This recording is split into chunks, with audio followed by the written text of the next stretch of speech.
This is a CBS News special report. I'm Jesse Mitchell. We are coming on the air as President Donald Trump prepares to sign a temporary funding bill to end the longest government shutdown in history at 43 days. The bill was passed by the House just a short while ago after the Senate passed it Sunday. Here now is the president in the Oval Office. Let's listen in. Which would have really hurt our healthcare businesses and our recipients at levels never seen before. Today, we're sending a clear message that we will never give in to extortion, because that's what it was. They tried to extort. The Democrats tried to extort our country. In just a moment, I'll sign a bill exactly like we asked Democrats to send us all along, many days ago. This cost the country $1.5 trillion, this little excursion that they took us on. Republicans never wanted a shutdown and voted 15 times for a clean continuation of funding. There's never been a time when one or the other party ever didn't sign a continuation. It's just a continuation, not a big deal. It's a continuation, and we'll talk later.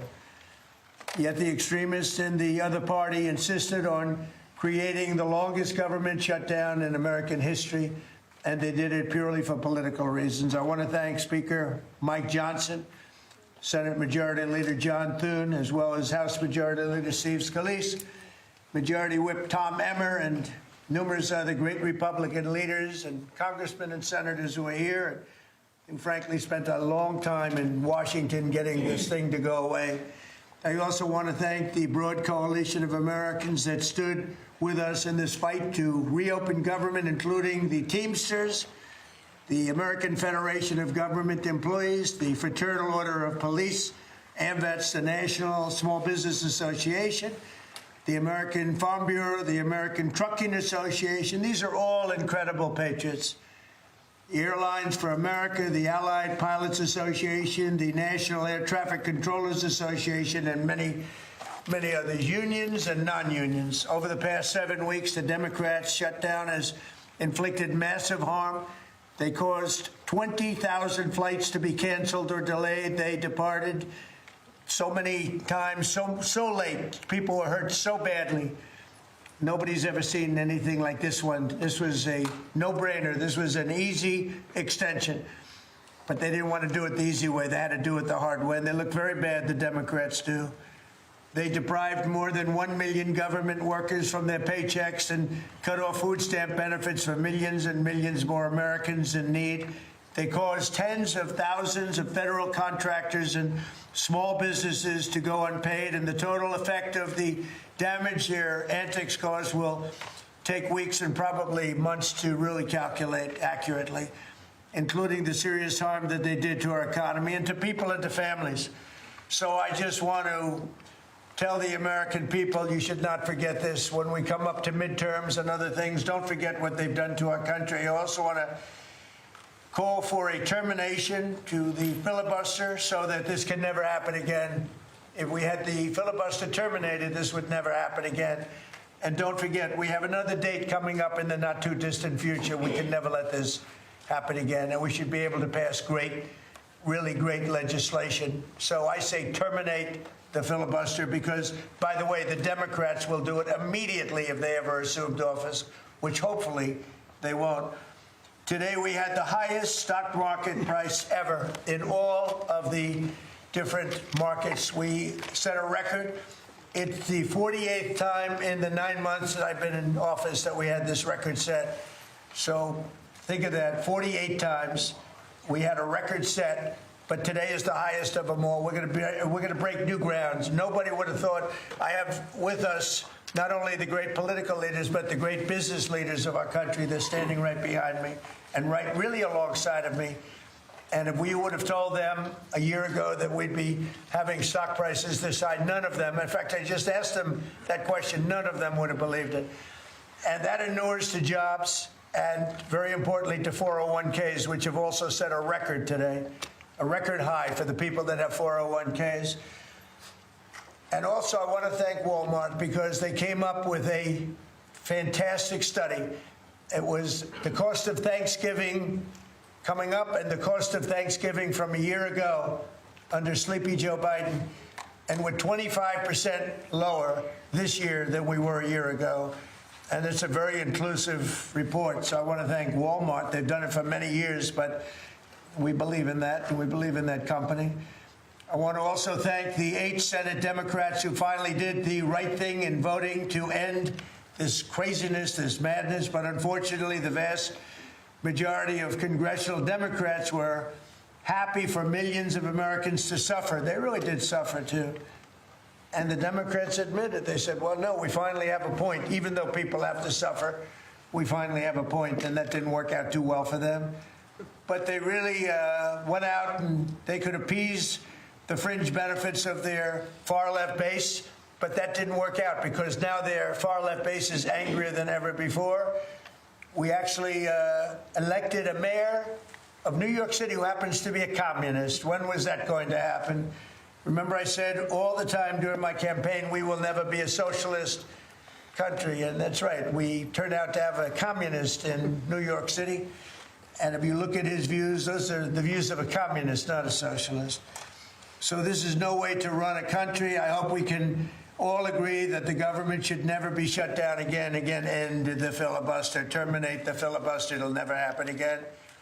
So with my signature, the federal government will now resume normal operations, and my administration and our partners in Congress will continue our work to lower the cost of living, restore public safety, grow our economy, and make America affordable again for all Americans. Again, costs are way down. Energy is way down. Gasoline is at $2.50 a gallon versus $4.70 for the Democrats. And we think we're going to hit pretty close to $2 a gallon. That's like a really massive tax cut. It's the equivalent of that. And speaking of tax cuts, our great, big, beautiful bill is giving everybody in our economy, middle-income workers, low-income, everybody, the biggest tax cut in the history of our country. And it's no tax on tips, no tax on Social Security, and very importantly, no tax on overtime. You work overtime, there's no tax. That's among the things that add up to the biggest tax cut in history. And one other thing, you hear about rich people with deductions. Well, when you buy your car and you borrow money, you're allowed to now deduct the interest on that loan. So you can take that interest deduction and what you can take is that interest payment and deduct it for income tax purposes. That's a tremendous tax cut right there.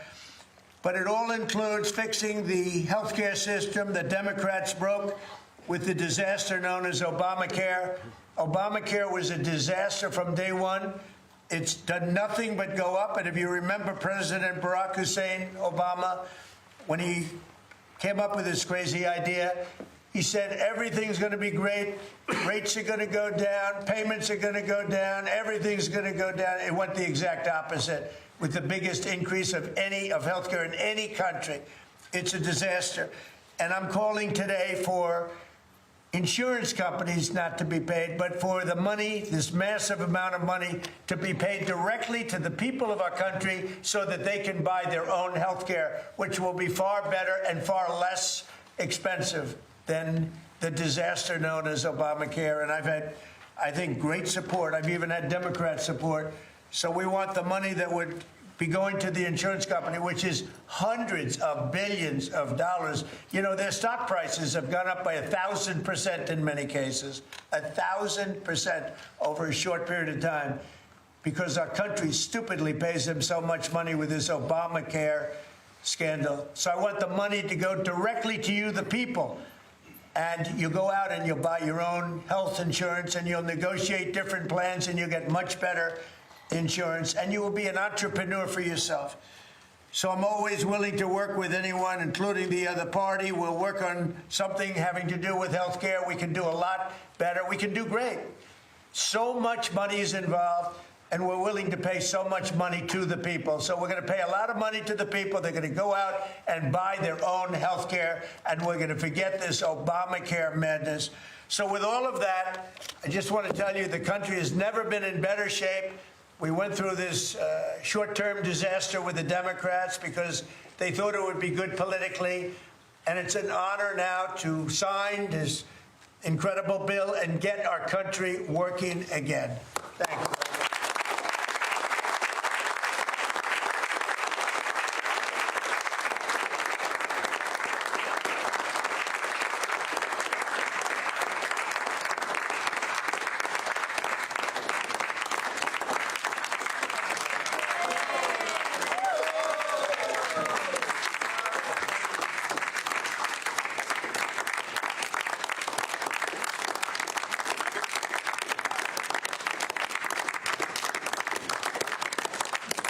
Okay, thank you very much. I don't know if you have questions. I think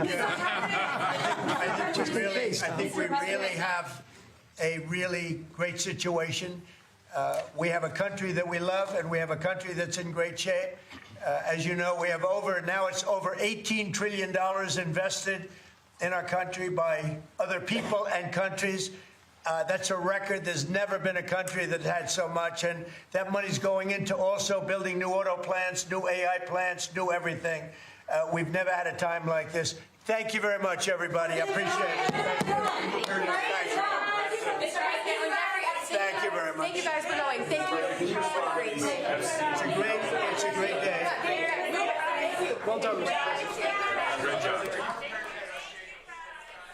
You just saw President Trump give his signature of approval to end the longest government shutdown in history. The process can now begin to restore pay for federal workers and benefits for American families. Our coverage will continue on CBS News 24/7, your local news, and tomorrow on CBS Mornings. This has been a CBS News special report. I'm Jessie Mitchell in New York.